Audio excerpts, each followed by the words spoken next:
ही राब्ता करना होता है, लेकिन एस्टेब्लिशमेंट उनके जरिए से बड़े तरीके से अपना बयानिया मार्केट में लॉन्च करती है। लेकिन जब भी कोई बयानिया लॉन्च किया जाता है, इमरान खान साहब की फैमिली से लोग कोई ना कोई स्टेटमेंट दे देते हैं और वो सारा का सारा बयानिया जो है वो दबड़दूस हो जाता है, फारिग हो जाता है। इसीलिए जो है वो बुशरा बीबी को भी जेल के अंदर रखा गया, बार बार इमरान खान की बहनों को भी गिरफ्तार किया गया, लेकिन इंपैक्ट बहुत बड़ा आता है। लिहाजा इमरान खान साहब की बहनों ने ऐसा कुछ किया भी नहीं, उनके खिलाफ कोई सबूत भी नहीं है कि उन्हें लंबे अरसे तक अंदर रखा जा सके। तो अब इमरान खान की बहनों को दबाव में लेने के लिए खासतौर पर अलीमा खान साहिबा को यह फैसला किया गया, पाकिस्तान की एस्टेब्लिशमेंट और ये जो पंजाब गवर्नमेंट है इन्होंने मिलकर ये तय किया कि उठा लिया जाएगा अलीमा खान के बेटे को। अच्छा, जिस बेटे को उठाना था उसका नाम शेर शाह है। शेर शाह जो है वो यहां बरतानिया में था पहले, मेरी उससे यहां पे एक मुलाकात भी हुई एक जगह पे, और जब डॉक्टर आरिफ अलवी साहब आए थे गालिबन तब मुलाकात हुई थी। तो उसको इस बात का आइडिया था कि उसे गिरफ्तार कर लिया जाएगा, लेकिन जब वो पाकिस्तान वापस गया तो उसके बाद अब उसके भाई को गिरफ्तार किया गया। जो छापा मारा गया था वो शेर शाह के लिए मारा गया था और यह तय पाया था कि अलीमा खानम के बेटे शेर शाह को गिरफ्तार किया जाएगा या उसे गायब किया जाएगा, जो भी करना है उसके बेटे के साथ करना है और इससे अलीमा खानम के ऊपर दबाव डालना है। तो जब रात को पुलिस वहां पे पहुंची और बाकी लोग पहुंचे नकाबपोश, तो इन्होंने जाके घर पे धावा बोला, कुछ जो बेचारे मुलाजमीन वहां काम करते हैं उनको मारा कुटा। इससे पहले उनका एक ड्राइवर जिसको पहले बहुत मारा था वो छोड़कर भी चला गया था, किसी को उठा के गायब भी कर देते हैं घर में से। तो अब उनके बेटे को जब पकड़ा तो पता चला ये तो दूसरा बेटा है, ये तो शारेज है। तो शारेज जो है वो एक बैनुल अक़वामी एथलीट है जो पाकिस्तान की नुमाइंदगी भी करता है, और अलीमा खानम के दूसरे बेटे को पकड़ लिया और पकड़ के ले गए। अब ये जब किसी जगह के ऊपर रेड मारते हैं ना तो इनको आइडिया भी नहीं होता, क्योंकि बड़ी उजलत के अंदर रेड मारते हैं, इन्हें रिएक्शन का खतरा भी होता है, तो ये फौरी तौर पे वहां से निकलने की करते हैं। तो ये वहां से अलीमा खानम के दूसरे बेटे को लेकर निकल गए और फिर रात को एक मीटिंग होती है। जब ये सोशल मीडिया पे शोर मचता है, हर तरफ खबर जाती है और पता चलता है कि ये तो अलीमा खानम का दूसरा बेटा है, तो फिर ये तय किया गया सो व्हाट, अगर ये दूसरा बेटा भी है तो अलीमा खान का बेटा, दबाव डालो, दबाव बढ़ाओ। एस्टेब्लिशमेंट जो है वो ये तवक्को कर रही थी कि अलीमा खानम का जो बेटा जो दरकार था, जिसे पकड़ना था शेर शाह, वो कहीं सामने नहीं आएगा और अब वो रूपोश हो जाएगा। लिहाजा ये जो बेटा आपने पकड़ लिया ना ये काफी है, इसके जरिए से अलीमा खानम पे हम दबाव डालेंगे। अब हुआ ये कि ये फैसला कर दिया गया और ये तो पहले से तय था कि इसको पेश अगर करेंगे तो फिर उसका रिमांड लेंगे, और जज तो वही करते हैं ना बेचारे, जो उनको एस्टेब्लिशमेंट उनके ऊपर दबाव डालती है।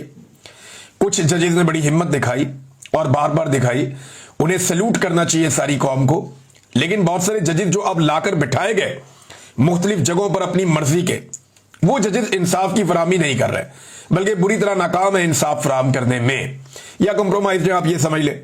बहरहाल जज के सामने पेश किया गया तो शेर शाह वहां पे भी आ गया। जिस बेटे को गिरफ्तार करना था, पकड़ना था, वो पहुंच गया वहां पे अदालत में, और जिस बेटे को गलती से पकड़ लिया था जज ने उसका 8 दिन का रिमांड भी दे दिया। अंदाजा करें आप। तो ये जो 8 दिन का रिमांड हुआ है, इसमें जज साहब को बताया गया कि जनाब ये तो नौजवान यहां पे था ही नहीं, ना इसका सियासत से कोई ताल्लुक है, ना ये अपने मामू की सियासत के अंदर किसी किस्म का कोई इंटरफेयर करता है, ना ये उनके साथ रहता है। तो ये जो बेटा है अलीमा खान का बड़ा वाला शारेस, ये 6 मई से लेकर 13 मई तक चित्राल में था, यानी 6 से 13 मई तक ये नौजवान चित्राल में था। ये उधर था ही नहीं, ये लाहौर में था ही नहीं जहां पे इस पे मुकदमा दर्ज किया गया। तो जज ने कहा ठीक है जी, आपका मौकिफ आ गया, वकला ने बताया कि यहां पे नहीं था, लेकिन ये अब पुलिस तय करेगी कि ये था या नहीं, लिहाजा मैं 8 दिन का रिमांड दे रहा हूं। ऐसे मामलात में जज सिंपल ये करते हैं कि मुलजिम को जमानत दे देते हैं और उसको बाउंड कर देते हैं कि आपने पुलिस के साथ शामिल तफ्तीश होना है। 27 महीने तक ये बंदा इधर ही था, अलीमा खानम का ये बेटा 27 महीने तक इधर ही था। कभी अलीमा खानम की गाड़ी भी चला लेता है, कभी उनके साथ आता जाता भी है, उनको हेल्प आउट भी करता है, कभी कोई सामान छोड़ने भी चला जाता है, इसको 1-2 दफा देखा भी गया है, लेकिन ये सिर्फ अपनी मां की हेल्प की हद तक था, इसका सियासत से कोई ताल्लुक नहीं। 27 महीने अलीमा खानम का ये बेटा यही था। 27 महीने किसी कानून नाफिज करने वाले इदारे को कोई ख्याल नहीं आया, ये सबके सामने था, जज ने ये सवाल भी नहीं पूछा। 27 माह के बाद एक बंदे को पकड़ा जो 27 माह कहीं भी भाग के नहीं गया, और जज ने उसका 8 दिन का रिमांड दे दिया, ये कह करके ठीक है जी, अगर नहीं भी था शहर में तो चलो पुलिस तसल्ली कर दे, अपनी तफ्तीश कर दे।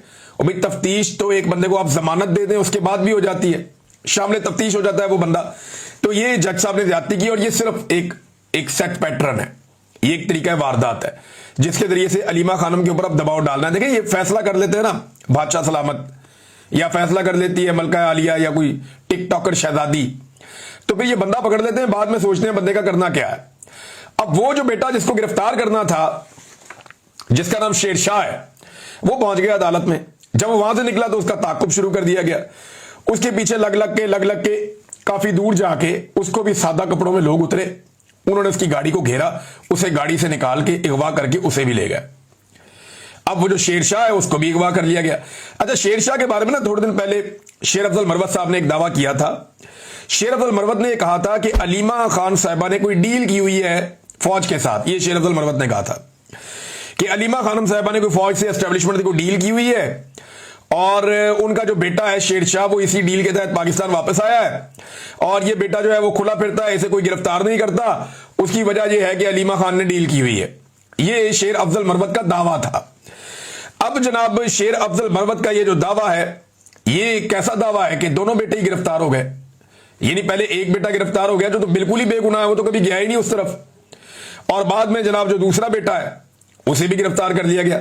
ये इंतहाई अफसोसनाक सूरत हाल है। एक खातून को दबाव में डालने के लिए ये सब कुछ किया जा रहा है जिसकी आइन में और कानून में किसी किस्म की कोई गुंजाइश नहीं है। ये है क्या?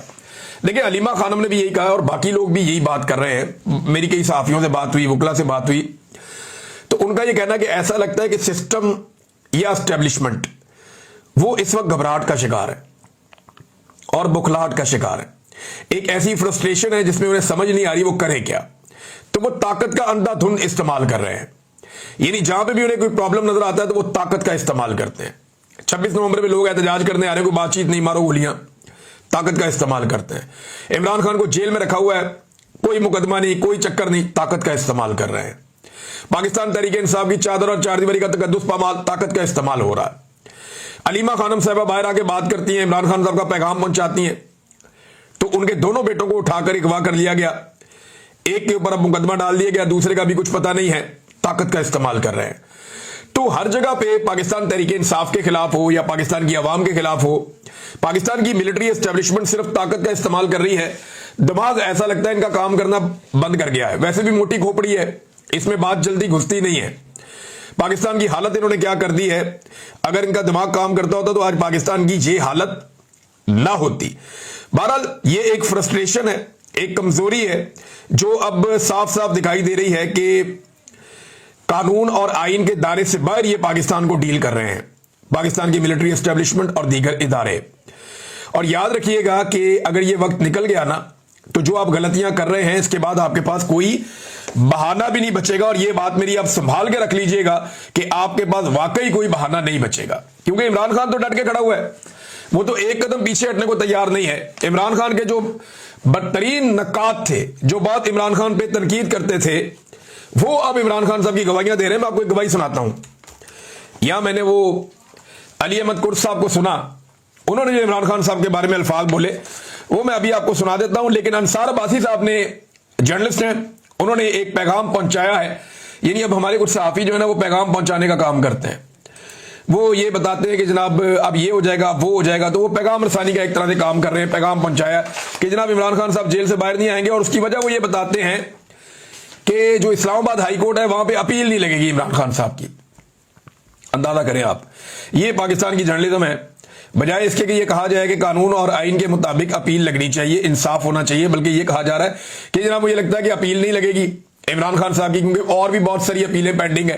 तो भाई पेंडिंग तो बेशुमार है, लेकिन जो अहम कौमी मामलात होते हैं या जो अहम मामलात होते हैं उनकी अपीलें तो फौरी तौर पर लगती हैं और उनमें तो ताखीर हो नहीं सकती। लिहाजा इमरान खान साहब के मामले में पूरा पाकिस्तान सूली पर टंगा हुआ है, हर चीज एक जगह पे अटकी हुई है, हालात आपके सामने हैं, और अपील नहीं लगेगी सिर्फ इसलिए कि इस्लामाबाद हाई कोर्ट के अंदर अपनी मर्जी का जज लाके पाकिस्तान की एस्टेब्लिशमेंट ने बिठा दिया है। यह है नाजरीन अब तक की सूरत हाल। ये अब आप सुने जरा अली अहमद कुर्द साहब इमरान खान साहब के बारे में क्या कह रहे हैं। ये इमरान खान साहब पे सख्त तनकीद करते रहे हैं, लेकिन इस वक्त वही इमरान खान एस्टेब्लिशमेंट के सामने ऐसे डटकर खड़ा है कि कोई और लीडर खड़ा नहीं हो पाया। ये सुने अली अहमद कुर्द साहब जो बड़ी तनकीद करते रहे हैं, वो अब क्या कह रहे हैं। मेरे नजदीक इस मुल्क में अगर कोई वाकई जेन्युइन अगर कोई लीडर पैदा हुआ है बहुत बहुत बहुत लंबे अरसे के बाद, वो इमरान खान है, जिसके आज भी बेल एप्लीकेशन दे दी और उसका रिजल्ट कुछ नहीं निकला। सर वो माफी मांगी तो ये आप भूल जाए, माफी नहीं। ऐसे 10 जनरल उसके घुटने आके पकड़े हो, माफी नहीं मिली। ये मैं आपको लिख कर, मैं नहीं जानता हूँ उसे, हाथ नहीं मिला ऐसे, मगर मैं कहता हूँ नहीं, मैंने फिक्रा का है लोगों ने इसको बड़ा वाकई इस मुल्क में, इस मुल्क की सियासी तारीख में बहुत बहुत अरसे के बाद एक नर का बच्चा पैदा हुआ है। एक तरफ वो नर का बच्चा इमरान खान है, उसके मुकाबले में ये सारे जनरल हैं। जनरल ये छोटे छोटे लोग हैं, और इमरान खान बहुत बड़ा आदमी है, लोगों की आवाज उठा। लेकिन अली अहमद कुर्द साहब भी अब मान गए हैं बिलाखिर। आहिस्ता आहिस्ता सारे मान जाएंगे अगर इमरान खान साहब डटे रहे तो। उन्होंने कहा छोटे छोटे जर्नैल हैं इमरान खान के मुकाबले में, बहुत छोटे छोटे बोने हैं, इमरान खान का मुकाबला नहीं कर सकते, वो बहुत बड़ा आदमी है। ये अली अहमद कुर्द साहब कह रहे हैं, जो एक दौर में इमरान खान साहब पे बहुत तनकीद करते रहे हैं। इमरान खान साहब ने ये ऐसे कोई तोहफे में नहीं मिला उन्होंने ये इज्जत अर्न की है, उन्होंने ये इज्जत कमाई है, और इज्जत कमाने के लिए उन्होंने कुर्बानी दी है। ये किसी ने प्लेट में रख के उनको इज्जत नहीं दी नवाज शरीफ की तरह कि वो पैसा खर्च करते हैं, अपने लोगों को लेकर आते हैं, उनके जरिए से बयानियां बनाते हैं, बयानियां लॉन्च किया जाता है, फिर डील कर लेते हैं। वो उस तरह नहीं है। मैंने आपको बताया था ना कि जापान के अंदर सर्दी हो गई है, मामला जो है वो किसी और तरफ चले गए हैं। जब इन्होंने जापान में एक रंगबाजी करने की कोशिश की नौसरबाजों ने, और इन्होंने जाकर जापान में ये कह दिया कि जनाब हमारी सिक्योरिटी के इश्यूज हैं, हमारा ये इशू है, हमारा वो इशू है, तो उसके बाद मैंने आपको बताया था ना कि अब ये आपको दिखाई नहीं देंगे, तब वो दिखाई भी नहीं दे रहे। यानी काफी देर हो गई है, जापान से कोई खबर नहीं आ रही कि टिकटॉकर्स वहां पे क्या कर रहे हैं, टिकटॉकर ने कौन सा कारनामा किया है। यानी एक दो चीजें मुझे वहां पे मेरे दोस्त हैं उन्होंने बताई। उन्होंने कहा एक तो आप गौर करें खान साहब कि कोई एक भी औरत, यहां जापान में बहुत सारी खवातीन रहती हैं पाकिस्तानी ओवरसीज, एक भी औरत इनको मिलने के लिए नहीं आई। वो ये कहते हैं कि लोग अपनी खवातीन को लाए नहीं इनसे मिलवाने के लिए, हालांकि ये खवातीन का वफद आया हुआ है, और जो लोग आए जो इनके ओहदेदारान है वो भी अपने घर की खवातीन को नहीं लेकर आए। सिर्फ वो जो बेचारे सरकारी मुलाजमीन है, वो उनके अमले के फैमिली है तो कोई है। 12 लोगों ने इनको रिजेक्ट किया है जापान के अंदर, और बदतरीन तरीके से इनको जापान में लोगों ने रिजेक्ट किया है। फिर इनकी हरकतें आप चेक करें, क्योंकि पाकिस्तान में ये ऐसे ही करते ना, जाके दस्ते शफकत रख दिया फलाने के हाथ पे, ये कर दिया वो कर दिया। हालांकि गरीब आदमी का पैसा है जिसको नचोड़ के ये अमीर बने हुए हैं। गरीबों के पैसों में इन्होंने बैरून मुल्क जायदादें बना ली हैं। गरीब मुल्क के अमीर तरीन हुक्मरान है ये। वहां के जापान के एक स्कूल में ले गए, अच्छा वहां कोई भी दौरा कर सकता है स्कूल का, अगर आप चाहें ना कि स्कूल आप देखना चाहते हैं तो आपको स्कूल का वो दौरा करवा सकते हैं। तो इन्होंने भी रिक्वेस्ट की है, पहुंच गए स्कूल में, वहां जाके उधर अलाउड नहीं है कि आप बच्चे को टच करें, आप किसी बच्चे को वहां पे टच नहीं कर सकते, हाथ नहीं लगा सकते। तो इनकी आप पता नहीं क्या ज़हनी मरीज लोग हैं, वहां जाके बच्चों के सर पकड़ रही, उनको टच कर रही, और वो बच्चे ने जिसको टच किया उसने मुड़ के भी नहीं देखा। अच्छा जापानी, मुझे अब पता चला कि वो कौम इतनी समझदार है कि वो छोटे बच्चे भी नौसरबाजों को पहचान जाते हैं। उनके बच्चों ने भी इनको मुंह नहीं लगाया, बड़ों ने तो नहीं लगाया, चले उनके वजीर आजम नहीं मिले, उनका जो उनके हेड ऑफ द स्टेट्स हैं वो उनके नहीं मिले, कोई बड़े अहम वुज़रा उनको नहीं मिले, हुकूमत ने इनको बिल्कुल घास नहीं डाली, इनको मुंह नहीं लगाया। चलिए ये तो मानने वाली बात है कि जापानियों ने, जो समझदार बड़े पढ़े लिखे जापानी हैं, उन्होंने इनको मुंह नहीं लगाया, ये तो बात समझ आती है। लेकिन बच्चों ने भी मुंह नहीं लगाया, इसीलिए जापान आज दुनिया के नंबर 1 मुल्कों के अंदर खड़ा है, और वो इतनी तरक्की कर गया है कि उनके बच्चों को भी ये बात समझ आ गई है कि नौसरबाज कौन है और अवामी लीडर कौन है। हद होगी वैसे, ये इनकी नाजरीन इस वक्त सूरत हाल है। और पाकिस्तान में इन्होंने ये कर छोड़ा है कि 54 साल के बाद यूटिलिटी स्टोर्स बिल आखिर खत्म कर दिए, काबीना ने इसकी मंजूरी दे दी है, और 27वीं आईनी तरमीम के जरिए से सूबों के हुकूक पे डाका डालने की तैयारी मुकम्मल हो चुकी है। मैं आपको फिर बता रहा हूं कि 27वीं आईनी तरमीम लाने के जरिए सूबों के जो हुकूक हैं उन पे डाका डालने की पूरी तैयारी हो गई है। सूबों का हिसाब कम किया जाएगा एनएफसी वार्ड में, और दीगर कुछ चीजें हैं 27वीं आईनी तरमीम में, उनमें गेम डाली जा रही है। और लगातार तैयार करवाया जा रहा है। और मजे की बात यह है, ना नवाज शरीफ को पता है, ना जरदारी को पता है, ना शहबाज शरीफ को पता है, और ना ही किसी और पॉलिटिकल पार्टी को पता है जो इस वक्त इक्तदार का हिस्सा है। ये कहीं और बन रही है तरमीम। जब बन जाएगी तो इन्हें बता दिया जाएगा कि जनाब ये तरमीम आ गई है। फिर बिलावल कहेगा जी ब्रूट मेजॉरिटी, डंडे वाली जमहूरियत। फिर बिलावल इस तरह के नारे लगाएगा जोर जबरदस्ती करके, एक और ऐसी तरमीम जो सूबाई खुद मुख्तारी को खत्म कर देगी, एक और ऐसी तरमीम जो सिंध के हारियों से पानी छीन लेगी। फिर एक और ये बाप बेटा मिलकर कोई ना कोई गेम डालेंगे और बाद में कहेंगे जी हम बड़े जमहूरी हैं और अवाम के हक के लिए खड़े हैं। हालांकि इन्होंने हमेशा कौम के साथ फ्रॉड किया है। नाज़रीन, डॉक्टर मारिंग बलोच साहबा को अदालत में पेश किया गया कोयटा में, और डॉक्टर मारिंग बलोच साहबा थी और बलोच यकजहती कमेटी के जो दीगर लीडर्स हैं उनको पकड़ा गया। तो बड़ा लंबा अरसा हो गया, कई महीने गुजर गए हैं, लेकिन वो लोग टूटे नहीं हैं। अदालत के अंदर जैसे उन लोगों ने बात की है खुलकर, जिस तरह वो रियासती जबर के खिलाफ बोल रहे थे, आफरीन है इन लोगों के ऊपर। इन्होंने हिम्मत की मिसाल कायम की है। औरतें होकर वो डटकर खड़ी हुई हैं और एक कदम पीछे हटने के लिए वो तैयार नहीं है। डॉक्टर मारिंग बलोच हो गई, यास्मीन राशिद हो गई, या बुशरा बीबी को भी आप ले ले, वो अपने खावंद के साथ डट के खड़ी है। उनके पास भी ऑप्शन है कि वो अपने खावंद को छोड़ दें या अपने शौहर का साथ देना छोड़ दें, तो उनके लिए आसानियां पैदा हो सकती हैं। तो जो खवातीन डटकर खड़ी हैं उनका तारीख में नाम लिखा जाएगा, और मारिंग बलोच उन खवातीन में से एक सफ़े अव्वल पे खड़ी हुई एक खातून है। ये मारिंग बलोच साहबा कहती हैं कि ये एक फेल्ड रियासत है। जेलों की दीवारें कभी भी माओं के हौसलों से ज्यादा बुलंद नहीं होती। अस्करी अदालतें हैं ये, हमें यह इंसाफ नहीं मिलेगा। हम सिर्फ 5 लोग नहीं हैं बल्कि हम पूरा बलूचिस्तान है, और ये एक अस्करी रियासत बन गई है जहां तमाम इदारे अस्करी इदारे बन चुके हैं। उन्होंने कहा इन्हें मालूम ही नहीं है कि बलूचिस्तान में इनकी रिट खत्म हो गई है। यानी बहुत तनकीद की मारिंग बलोच साहबा ने। लेकिन देखें, एक बात ना पाकिस्तान की एस्टेब्लिशमेंट नहीं समझ रही। एक खातून के साथ ज्यादती हुई थी बलूचिस्तान में, अकबर बुगटी खड़ा हो गया था, परवेज मुशर्रफ ने इंसाफ नहीं किया, और आज तक हजारों लाशें वहां पे बलूचिस्तान में दफन हो चुकी हैं। ये आग लगी हुई है पूरे बलूचिस्तान में। सड़कों पे आपकी रिट है नहीं, लोगों के सीनों के अंदर एक बहुत गुस्सा है, लवा पक रहा है। पाकिस्तान की मिलिट्री एस्टेब्लिशमेंट डंडे से, ताकत से हर चीज को सोचती है। उन्हें आइडिया नहीं है कि मामला किस तरफ चला गया बलूचिस्तान में। इवन कबायली इलाकों में ना सिर्फ बलोच नाराज हैं बल्कि जो कबायली पश्तून हैं हमारे, वो बहुत सख्त नाराज हैं। उनके साथ बहुत ज्यादतियां की गई हैं और लगातार की गई हैं। बलूचिस्तान की एक बेटी के साथ बलूचिस्तान में वाकया हुआ था और आज तक आप संभाल नहीं पाए, और दोबारा खवातीन के साथ इसी तरह की हरकत बलूचिस्तान में की जा रही है। जुल्म किया जा रहा है, उन्हें गैर कानूनी तौर पे गिरफ्तार करके जबरन हिरासत के अंदर रखा हुआ है और अदालतों को इस्तेमाल किया जा रहा है इस मकसद के लिए।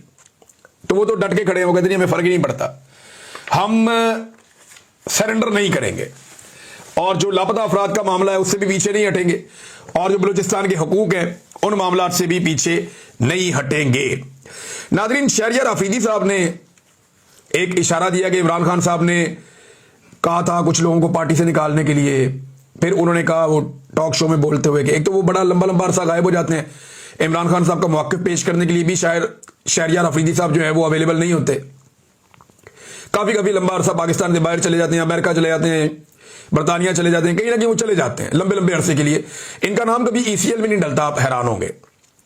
इमरान खान की सारी फैमिली का नाम ECL में है, बहुत सारे और लोगों का नाम ECL में है, शहरियार अफरीदी साहब का नाम, चले अच्छी बात है, वो मफामत के साथ चलते हैं, लेकिन कम से कम जो लोग आवाज उठा रहे हैं उनके साथ तो ज्यादती ना करें। अब मैं आपको जो खबर दूंगा, मैं आपको पूरे वसूख के साथ खबर दूंगा। ये प्रोपेगेंडा किया जाता है, शेर अब्दुल मरूफ साहब ने भी कहा था, अब शहरियार अफरीदी साहब भी कह रहे हैं कि जनाब जो शहबाज गिल साहब हैं, डॉक्टर शहबाज गिल साहब को इमरान खान साहब पार्टी से निकालना चाहते हैं, ये दावा किया जाता है। ऐसा नहीं है। अभी मेरा जो जेल के अंदर सोर्स है उन्होंने मुझे बताया कि इमरान खान साहब ने कैटेगोरिकली कहा कि शहबाज गिल को पार्टी से कोई ना निकाले। ये इमरान खान साहब ने कैटेगोरिकली एक बात की है जो मेरे तक पहुंची है, मेरे पास इसका सबूत भी मौजूद है कि इमरान खान साहब ने जेल में ये बात की है, क्योंकि जो इमरान खान साहब से मिला था डायरेक्ट उसने ये बात सुनी और उसने ये बात बताई है। अब शहरियार अफरीदी साहब कहते हैं कुछ लोग ब्लॉगर बन के इमरान खान का चूरन बेच रहे हैं, खान की तस्वीर लगाकर तासुर दिया जा रहा है कि तहरीक इंसाफ फौज के खिलाफ। ये तो कोई नहीं कहता, इमरान खान तो खुद कहता है कि फौज भी मेरी, मुल्क भी मेरा। प्रॉब्लम तो मिलिट्री एस्टेब्लिशमेंट की पॉलिसी से है कि फौजी क़यादत की जो पॉलिसीज है वो मुल्क के हक में नहीं है, वो खराब पॉलिसीज है। फौज तो हमारे माथे का झूमर है, हमारे सर का ताज है, और इसी तरह बाकी इदारे भी हैं। जो जो पाकिस्तान के लिए कुर्बानी देगा वो हमारे लिए बहुत मुकद्दम है, बड़ा मोहतरम है। लेकिन जो गंद मारेगा, अवाम के साथ ज्यादती करेगा, जुल्म करेगा, अपनी हलफ की खिलाफ वर्जी करेगा, वो भाड़ में जाए भाई, हमारी कोई हमदर्दी उसके साथ नहीं है। तो अब ये जो है ना शहरयार अफरीदी साहब, ये बातें कर रहे हैं कंट्रोवर्शियल, और तनकीद नून लीग पे करने की बजाय या इदारों की गलत पॉलिसियों पे तनकीद करने की बजाय ये पाकिस्तान तहरीक इंसाफ के अंदर नकब लगा रहे हैं। शहरयार अफरीदी साहब को सिर्फ मैं इतना कहता हूं कि अगर शहबाज गिल साहब ने बताया ना कि इमरान खान ने आपके बारे में जेल में क्या कहा था, तो वो सबूतों के साथ बता सकते हैं कि इमरान खान ने जेल में आपके बारे में क्या कहा था, आपको बहुत शर्मिंदगी हो जाएगी जो इमरान खान की आपके बारे में राय है। बहरहाल अब ये शानदाना गुलजार साहब और शहरयार अफरीदी साहब जो हैं वो एक साथ ही इनके साथ मामला हुए थे और कुछ तकालीफ इन्होंने एक साथ देखी थी, लेकिन शानदाना गुलजार साहबा ने बहुत बहादुरी का सबूत दिया और खातून होने के बावजूद वो बहुत सारी जगहों पे बहुत डट कर खड़ी हुई हैं। अब इख्तलाफ कर सकते हैं बहुत सारी जगहों पे उनके साथ, लेकिन वो बहुत डट कर खड़ी हुई हैं और मजबूती का उन्होंने मुजाहरा किया है। जबकि शहरयार अफरीदी साहब ने कैमरा ऑन होते ही हमेशा अपने आंसू दिखाए हैं, अपना दुख दिखाया है, रोना शुरू किया, जी मुझे बहुत तकलीफ हुई है। हालांकि मैं जाती तौर पे जानता हूं कि शहरयार अफरीदी साहब से बहुत ज्यादा तकालीफ पाकिस्तान में लोगों ने बर्दाश्त की है, लेकिन उनके चेहरों पे हमेशा मुस्कुराहट रही है, वो हमेशा डट कर खड़े रहे हैं।